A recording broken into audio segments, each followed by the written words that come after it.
صفحہ 305 سیرت النبی جلد اول۔ آج کا سبجیکٹ ہے فتح مکہ، رمضان 8 ہجری مطابق جنوری سن 630۔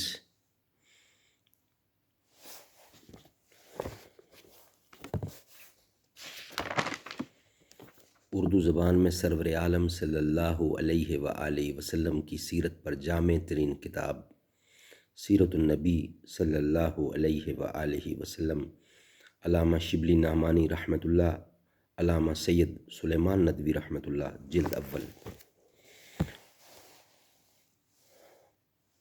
نحمده ونصلی علی رسولہ الکریم، بسم اللہ الرحمن الرحیم۔ رمضان سن 8 ہجری مطابق جنوری سن 630۔ انا فتحنا لک فتحا مبینا،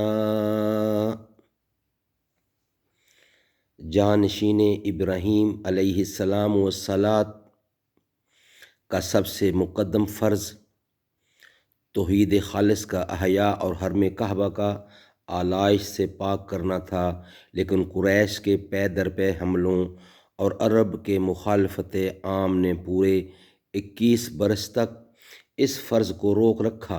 صلح حدیبیہ کی بدولت اتنا ہوا کہ چند روز کے لیے امن و امان قائم ہو گیا اور دلدادگان نے حرم ایک دفعہ یادگار ابراہیمی کو غلط انداز نظر سے دیکھ آئے، لیکن معاہدہ حدیبیہ بھی قریش سے نہ نبھ سکا۔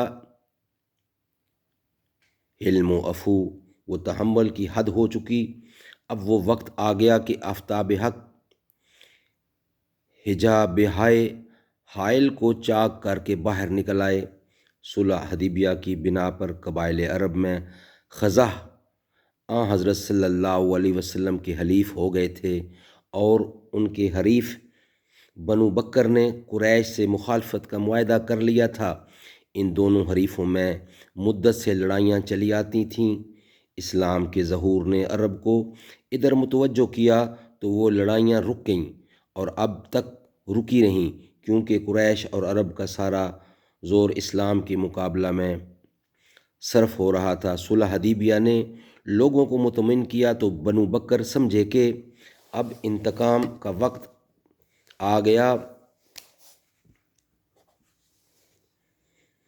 دفعتاً وہ خزاں پر حملہ آور ہوئے اور روسائے قریش نے اعلانیہ ان کو مدد دی۔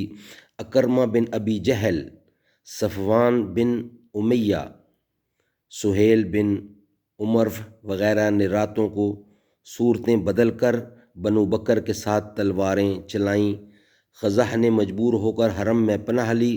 بنو بکر رک گئے کہ حرم کا احترام ضرور ہے، لیکن ان کے رئیس اعظم نوفل نے کہا یہ موقع پھر کبھی ہاتھ نہ آ سکا۔ یہ موقع پھر کبھی ہاتھ نہیں آ سکتا۔ غرض عین حدود حرم میں خزاں کا خون بہایا گیا۔ حضرت صلی اللہ علیہ وسلم مسجد میں تشریف فرما تھے کہ دفعتاً یہ صدا بلند ہوئی، اے خدا، میں محمد کو وہ معاہدہ یاد دلاؤں گا جو ہمارے اور ان کے قدیم خاندان میں ہوا ہے۔ اے پیغمبر خدا، ہماری اعانت کر اور خدا کے بندوں کو بلا، سب اعانت کے لیے حاضر ہوں گے۔ معلوم ہوا کہ خزاں کے 40 ناقہ سوار، جن کا پیشرو عمر بن سالم ہے، فریاد لے کر آئے ہیں۔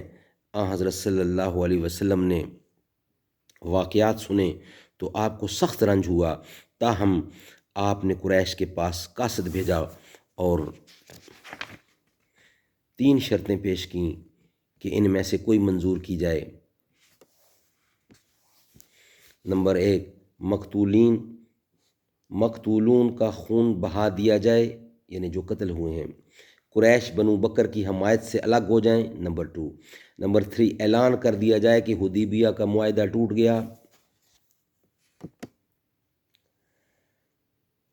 کرتا بن عمر نے قریش کی زبان سے کہا کہ وہ صرف تیسری شرط منظور ہے، لیکن قاصد کے چلے جانے کے بعد قریش کو ندامت ہوئی۔ انہوں نے ابو سفیان کو سفیر بنا کر بھیجا کہ حدیبیہ کے معاہدہ کی تجدید کرا لائیں۔ ابو سفیان نے مدینہ آ کر حضرت صلی اللہ علیہ وسلم کی خدمت میں درخواست کی۔ بارگاہ رسالت سے کچھ جواب نہ ملا۔ ابو سفیان نے حضرت ابو بکر، حضرت عمر رضی اللہ دونوں کو بیچ میں ڈالنا چاہا، لیکن سب نے کانوں پر ہاتھ رکھا۔ ہر طرف سے مجبور ہو کر جناب فاطمہ تو زہرا کے پاس آیا۔ حضرت حسن رضی اللہ 5 برس کے بچے تھے۔ ابو سفیان نے ان کی طرف اشارہ کر کے کہا، زہرا کے پاس آیا ہوں۔ حضرت حسن رضی اللہ 5 برس کے بچے تھے۔ ابو سفیان نے ان کی طرف اشارہ کر کے کہا، اگر یہ بچہ زبان سے اتنا کہہ دے کہ میں نے دونوں فریقوں میں بیچ بچاؤ کرا دیا تو آج سے عرب کا سردار پکارا جائے گا۔ جناب سیدہ نے فرمایا، بچوں کو ان معاملات میں کیا دخل؟ بالآخر ابو سفیان نے حضرت علی کے ایما سے مسجد نبوی میں اعلان کر دیا کہ میں نے معاہدہ حدیبیہ کی تجدید کر دی۔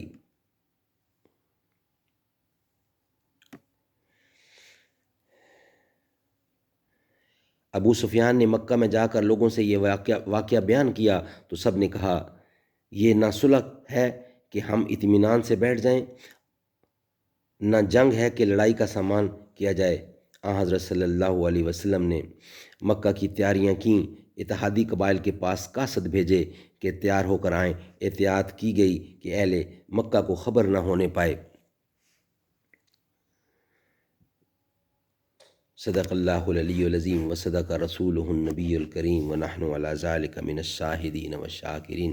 انشاءاللہ اس کا جو بقیہ حصہ ہے وہ نیکسٹ ویلاگ میں بیان کیا جائے گا۔